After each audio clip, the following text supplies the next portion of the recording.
From House Speaker to the Big House.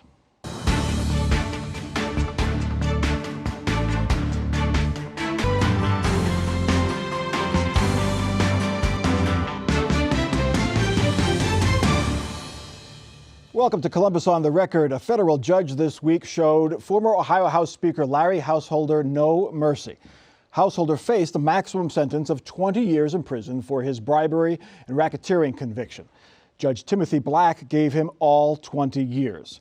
Calling Householder a bully who betrayed the public's trust, Black said Householder wasn't just greedy but liked power. After the hearing, the judge took the unusual step of sending Householder straight to prison. Today, we witness justice for Ohioans. Justice for Ohioans. It showed that if you're going to stand up and say that you're a public servant in this state, that you have to be a true public servant, not an imposter. We heard Mr. Householder indicate that he keeps close his faith, his family, and his friends. I would have added one more. He needs to keep close the Ohioans if he is going to serve this state. Householder's co-defendant, lobbyist Matt Borges, received a sentence of 5 years in federal prison. Borges also went straight to prison. Darrell Rowland, you've covered Larry Householder for a long time. House Speaker, one of the most powerful men in the state of Ohio in politics. He's in handcuffs, headed to federal prison on Thursday afternoon. What are your thoughts? Well, stunning. You're right. I was around for the first federal investigation of Larry Householder. He was never even charged, and there was a lot of recriminations that the feds fell short in their investigation there. They came back around, and they obviously had the goods this time. Lots of tapes, lots of flipped key witnesses in this case. But still, to get that max, I'm not sure anyone was doing it. We're so used in our culture to say he could get 20 years. Well, he'll never get 20 years. He got 20 years, and I think the guy showed no remorse whatsoever, no contrition, no admission that he did anything wrong. Politics as usual, right to the bitter end. I guess that may be his argument in the appeals court. I'm not sure it's a good argument at sentencing. And in contrast, I think that's why Matt Borges, the former Republican chairman, got a little bit lighter, well, a lot lighter sentence. He finally did fess up. Blame me. I'm to blame here. Right. Yeah, it's my fault. Mike Gonidakis, 20 years, too harsh? No one's above the law, Mike, and justice was served, and the judicial system proved yet again that it works. They were charged with a crime, they had a trial before the jury of their peers, and they were found guilty. The judge did his job in this case, 20 years, maximum sentence, 5 years for Mr. Borges, and off we go. But the question we need to ask ourselves is, do we really believe this won't happen again? And sadly, I'm not sure we can say that. I think it sends a loud message, but what the feds need to do, if there's anyone else that have dirty hands in this, they need to charge them too, whether they be lobbyists, politicians, board members, these C4s I've read in the paper, this, that, and the other. If you take out the root, it won't happen again, but you've only taken out the big fish. What about everybody else?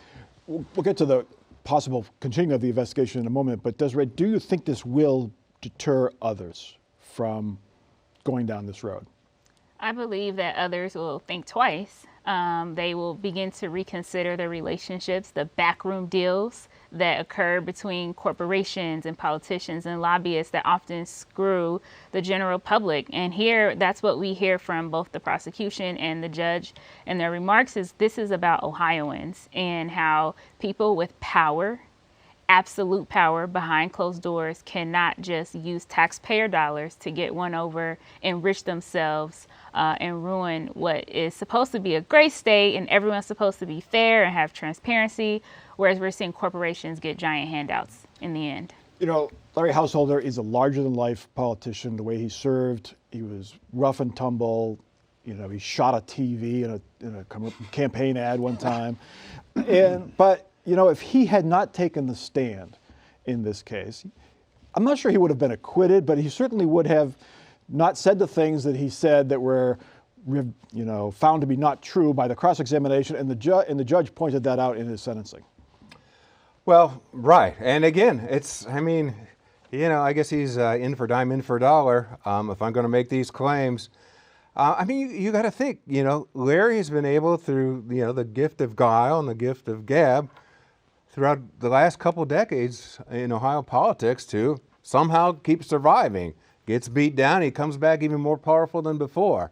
And maybe, who knows what he's convinced himself in his own mind. It's like, this may be his only chance. And I saw the reporting from that day, and it's like, is this going to sell? Because people are so cynical about politicians, him saying, oh, I didn't do much worse than anybody else did. But then the critical argument the next day, the assistant U.S. prosecutor coming back and just factually ripped apart all of his assertions. I mean, Play those tapes. that was just an incredible key moment in that trial. Can you show, Mike, you're an attorney, can you show remorse at your sentencing hearing and still have a successful appeal? Sure you can. I think that's the way our system's set up. Both of these men, or at least one of them did, accept more responsibility than the other. And I think it was the right thing to do, accept responsibility for your actions. But the consequences are jail time. Now, they're going to appeal, and I don't know what their arguments are going to be. That's up to their lawyers, of course. But you can do both, absolutely. Getting to other possible convictions or indictments, there's nobody else been charged here. There's the 4 people, it was 5 people. Neil Clark died by suicide. 2 pled guilty, 2 convicted. There's still other people out there, Desiree Sam Randazzo, former head of the Utilities Commission, First Energy executives who authorized the payments the company says were in fact bribes. And I would argue that there are probably other politicians who we have not been made aware of, maybe not just in Ohio, but in other states that are part of this. We know that it was recently reported in the New York Times that the prosecutor said this is just step 1. And so in the case, and this goes far beyond Ohio, and that is what we're talking about. The root of the issue here is politicians and corporate special interests and lobbyists making backroom deals and the impact of that in the long term. And I think what the Department of Justice and what the courts are trying to do is disentangle corporate dollars and political interests. Like there was a lot of calls for legislative reform, to change the rules, try to prevent this from happening again. This case might deter individuals from doing this, but should the system be changed to try to prevent this from happening again? Well, you can't legislate every possible form of corruption. You're always going to find a loophole. People do all the time. Evil has no bounds, of course. But what you can do is start holding the men and women, the lobbyists, the people around Cap Square responsible. If you let them skate, they're going to stick around. They don't have term limits, Mike. They're going to be here. There's going to be another big client coming in from another state or another Ohio corporation hiring the same cabal of lobbyists, and they'll find different ways to do it. Hold those people accountable, and it goes away. All right. Ohio's redistricting process remains a bit of a mess. The maps are still unconstitutional, but the U.S. Supreme Court this week made things a little clearer for state lawmakers. It ruled legislators cannot ignore the Constitution when drawing congressional districts. The Supreme Court rejected the so-called independent state legislature theory, the argument that state legislatures alone can draw congressional maps and make the rules for those elections. The High Court said state Supreme Courts can reject congressional maps drawn by lawmakers. Darrell Rowland, you've covered redistricting almost as long as you've covered Larry Householder. Longer, actually. At my first job, one side of where I parked at the newspapers in one congressional district, and where I worked was in another one. So my question is, will this ruling have any effect on Ohio's process? They have to draw new congressional maps in the coming months. Right, and I don't know if people saw it, but today they actually ruled on the Ohio case. Yeah. It's kind of an unusual ruling. Mike's the attorney; maybe he could sort it out a little bit more for us. But it's like a one-line order in which they did grant certiorari, which means they accepted the case. However, instantly they remanded it back to the Ohio Supreme Court for consideration in light of the Moore decision, in light of the North Carolina decision that said this theory you're espousing, we just shot that down. So okay, state court, clean up on that. Okay, however, Matt Huffman comes back and says. The Supreme Court granted our appeal, which clearly recognized serious constitutional concerns. It's like, what? Okay, Mr. Attorney. Yeah, You're not an unbiased attorney, but we'll get your take anyway.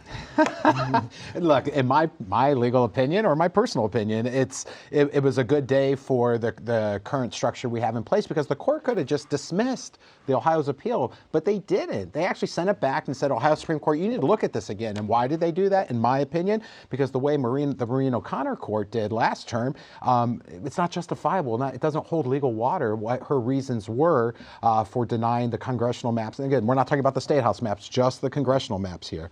And now the Ohio Supreme Court today in 2023, if it gets to them, are going to have to look at the maps, and they could come with this new Moore decision, and they could say that they're constitutional. So it was a good day for the current map makers based on what the court did today, as Daryl indicated. Bottom line is Maureen O'Connor is no longer there at Israel. It's a more strongly conservative court, so this was going to happen anyway, right? They were going to take a look at these maps and say, what that court said was wrong, we're going to say is okay. The real issue is that the Republicans lost at the Supreme Court level. They said you cannot gerrymander communities. Again, the court here is focused on the people in this case. And so what happened in Ohio is they were gerrymandering communities, cracking and packing apart communities that should be together. And Maureen O'Connor and the Supreme Court at the state level said, hey, this is not okay. Republicans completely ignored the will of the state Supreme Court. In the interim, they decided to politicize Supreme Court justice in Ohio by adding party affiliation to the ballot. So Democrats lost our ability to win seats in the state Supreme Court race. So Republicans are feeling very high right now because they rigged the state Supreme Court as well, and now they hold the majority. So the reality is they probably will do whatever they want to do now that they also have the state Supreme Court aligned with their favor. My friend Desiree might not like it, but voters voted in Ohio in a statewide election. There's no gerrymandering. They chose conservative justices to serve on the Ohio Supreme Court. The voters get to make the decision. But look, what the United States Supreme Court said, they didn't say what happened in Alabama and the racism there with their lines, and it was, in my personal opinion, and I'm glad they threw out the maps in Alabama because it was wrong. They're not saying that's what's going on in Ohio, cracking and all that other stuff Desiree brought up. They're saying, hey, take another look at it again back here in Ohio Supreme Court. The United States Supreme Court's not. They're asking Ohio to do it again. It's a good day for us. But the Ohio Constitution and the amendment that was passed says that they can't draw districts, Daryl, based on that do not reflect the political makeup of Ohio. You can't give one party an unfair advantage. I'm being non-legalese in my talk here, but you can't give one party an unfair advantage, which these maps did. But this court may not care. Well, I see it that way. I think that's sort of the cut to the chase version. I mean, we have a precedent set by this Supreme Court. Now, this, we have a different constitution, but this Supreme Court as an institution has set a precedent. This map is unconstitutional. Now, as we've seen in Washington, we could probably see in Columbus, now that the dissenting justices are in the majority, along with Joe Deters, a gubernatorial appointee of Mike DeWine, they'll say, that precedent's nice, but goodbye precedent. We think we're agreeing with our fellow Republicans. But all all the U.S. Supreme Court said today was reconsider this in light of the Moore decision, which was about independent state legislature. There's zero in there about what Maureen O'Connor did or didn't do. Just remand, reconsider under this decision. And that decision said that you have to follow what's in the state constitution. So we'll have to interpret, the court will interpret what is in the Constitution. And it may get back before the U.S. Supreme Court. Probably will. Anyway, it will be a short campaign, but an intense one. 5 weeks before the final votes are cast and counted, supporters and opponents of Issue 1 are ramping up their arguments. Opponents to the move to require 60% majority for amendments began running their TV ad this week. Here it is. But first, we must warn those who fear large scissors to avert their eyes. These documents protect our fundamental freedoms. But a constitutional amendment this August called Issue 1 would permanently remove our rights from the Ohio Constitution. Issue 1 ends majority rule in Ohio, undermining the sacred principle of one person, one vote, shredding the idea that we the people decide what happens here, handing corrupt politicians and special interests more control. Protect our rights and the freedom to make our own decisions. Vote no on Issue 1. Anyway, it's a big pair of scissors. Mike Otadakis, you're spearheading the Yes on One campaign as president of Ohio Right to Life. When does your ad start? Well, I think there's multiple groups out there. That's the beauty of our coalition, the diversity. So you're seeing a lot of different groups. I believe that commercials will run at some point, but that's not the focus of this campaign, At some Mike. point, you only have 5 weeks. Yeah, we've been working on this campaign since January. Okay, we've been laying the groundwork in all 88 counties in January. So this campaign didn't just start when they voted yes on SJR2, at least for our side. But there are many groups out there that are promoting and doing their own, whether it be the NRA, Ohio Right to Life, the business community, this other PAC out there. And you'll see stuff on the airwaves, but that's not what's important. Mike, you're smarter than I. $1.1 million in the 7th largest state is not a big buy, number one. Number two, it's July. We're in the 4th of July weekend. Nobody's watching live TV. They want to waste their money on TV? Fine, go ahead. We are doing the grassroots. I've been spending my entire life up and down 75 in Western Ohio making sure everyone gets out and vote, and that's how we're going to win. Desiree, also mailers being sent to homes in Eastern Ohio by the, I don't know what they look like, I haven't seen them yet, but they're probably similar to the big scissors that we saw in that TV ad. Is it wise to spend money on TV this early? It's only a 5-week campaign, but it is 4th of July. I think the One Person, One Vote campaign has the lead. That's why they're up on TV first, unopposed on TV, which is a really big deal in any campaign. The person who goes up first, unopposed, for several days is pretty good and has pretty good standing. The One Person, One Vote campaign also has more than 200 organizations around the state supporting it. Full Transparency Innovation Ohio is one of those organizations, and I'm out there talking to Ohioans who are really upset that special interests and special politicians decided to create a special election in August after they just said they were going to get rid of August special elections because of low turnout. So this is really an attempt to thwart abortion. That's very clear, and the voters see that. And undermining One Person, One Vote with minority rule is not favorable. And we have labor and people of all walks of life who are going to say no in August. Daryl, one expert said that $1 million a week would reach most Ohioans if they were to keep that up for 5 weeks. So if keep an ad running at $1 million a week in all the markets, you'd get good penetration. Well, for transparency's sake, I've come to love TV ads in the last few months. Sorry, thank you very much thank you for paying for my salary. So, this is not an easy election to forecast. An August special election, first of all. Lord knows what the turnout's going to be. I mean, it's not going to be big, but how low is low? Under 30, under 20, whatever.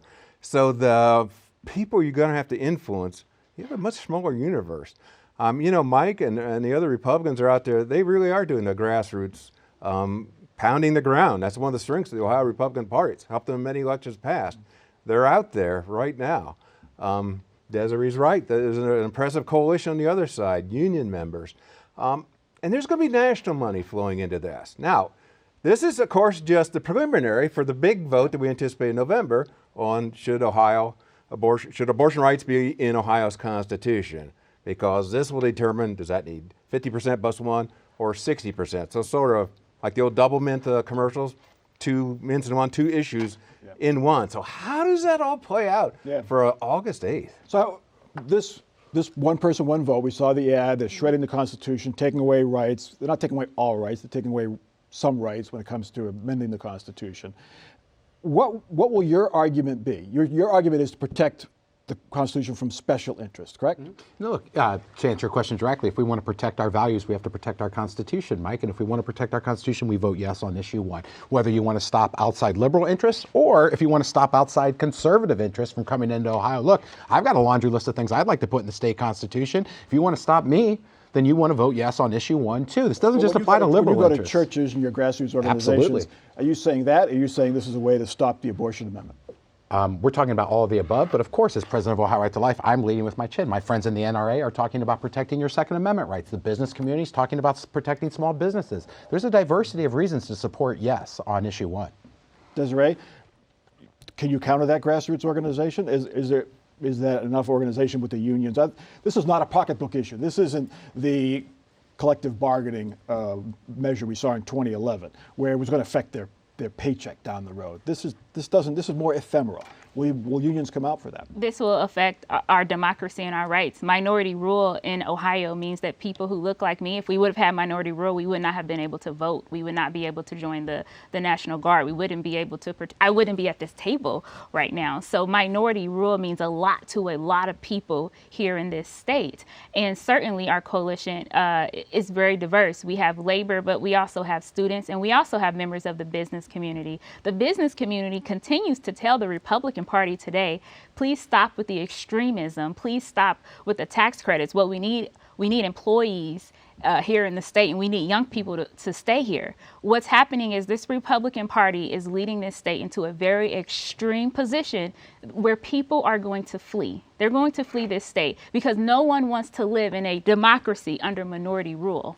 Extreme, Mike. We're one of 9 states in the nation that allow for 50% plus 1 to change the Constitution. 32 states don't even allow. Illinois, the blue state, has 60%. How is this extreme, what we're trying to do? One of 9 states out of 50 that allow for 50% plus 1. Bottom line is, will you have the money to get up on TV and to counter their mailers? For those that are going to be focused on TV, not me, they have plenty of money, and we have plenty of money to get our message out as well. All right, we shall see. This year's state budget is so much more than just laying out how the state will collect and spend its tax money. Lawmakers Friday reached a deal on the 2-year state spending plan hours before the end of the fiscal year. The governor's signature and possible vetoes await, but it looks like the final product will reshape education in Ohio. It would expand private school vouchers to nearly every Ohio family. It would move education policy making from the State Board of Education to the governor's office. The budget deal did not include a controversial provision that would ban many diversity programs at colleges, mandate unbiased teaching on campuses, and ban faculty strikes. Desiree Timms, the Democrats did get increased education funding, which apparently was part of the deal. The House wanted that. The Senate wasn't too cool with that, but that was part of the deal. Is that good news from your side?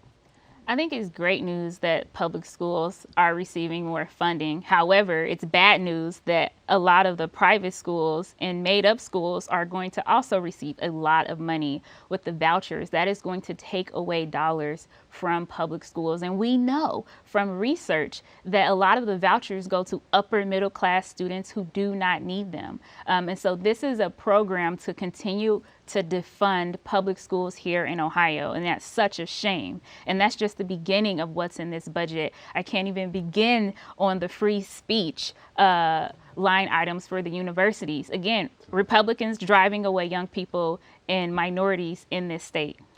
Darrell, why did the Senate give up on the higher ed provisions that would require professors be unbiased in their teaching? It would have banned some diversity, equity, and inclusion programs. Why did Matt Huffman and the Senate say, we'll wait on that?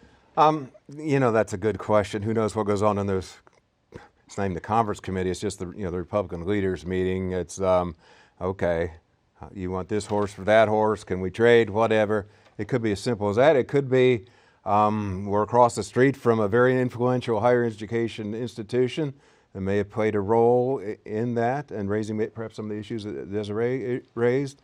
And it's not dead, it's just out of the budget. Yeah. That is still a separate bill now, and so that will be litigated probably later on this year. Is it good that, Mike, that's a separate bill? Because you could argue that it has to do with the budget, state funding for schools and things like that, but it really is a separate issue. Shouldn't it be debated separately, as it will be? Two-part answer, Mike. This budget's 7,000 pages long, and it's full of policy, not just numbers. The late Jim Siegel did an amazing job every budget cycle, giving us the lowdown, and miss him dearly in times like this every day. Matter of fact, amen. And but look, if not getting in the budget doesn't mean it's over. Senate Bill 83 will get passed. The House has already said we have the votes. We just don't want to put it in the budget. It'll get to the governor's desk, and he'll either sign it or veto it. It'll be another day, probably this fall. And if the voters don't like it, they can go and vote for another politician, state rep or state senator. But at the end of the day, it's a strong budget. The Democrats all like the K through 12 funding because it passed out of the House with bipartisan fashion. We're going to have better vouchers for kids to escape failing schools that need to, and the ones that want to stay can stay. It's a good thing. It's a good day for kids. It's a great budget. Diversity on campus, diversity of thought, it's a noble cause. What's wrong with that, Desiree? Absolutely nothing. Diversity of thought and allowing people to communicate, that's what the academic arena is about. I know my views evolved or changed or shifted when I went to college, and so did my community of friends, and that's a good thing. What's happening right now, this DEI ban that we're hearing about, it's not just in Ohio. This is a national Republican plan. It's part of an agenda to really drive up favorability for heterosexual, wealthy white men.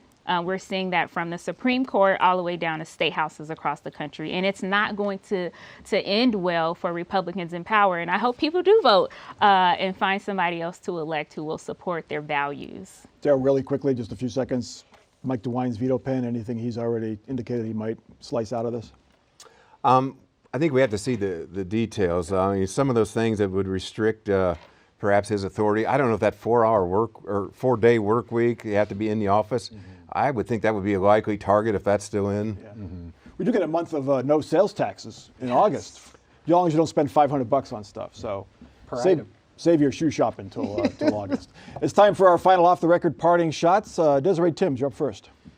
The Secretary of State has purged millions of people off the voter rolls, and it's very important that everyone checks their voter registration ahead of the August 8th election. Check your voter registration. Make sure you have a state-approved ID. We now have one of the strictest voter ID laws in the country. Make sure you're prepared, and we want everyone to vote no on issue 1. Mike. Shout out to Akron Public Schools, Mike. They're now adopted a policy where they're using magnetically locked cell phone cases for all students during the school day. It's going to stop social media violence, threats, filming of fights, and other problems. Every high school in Ohio should follow Akron Public Schools' lead. Kids are thrilled, no doubt.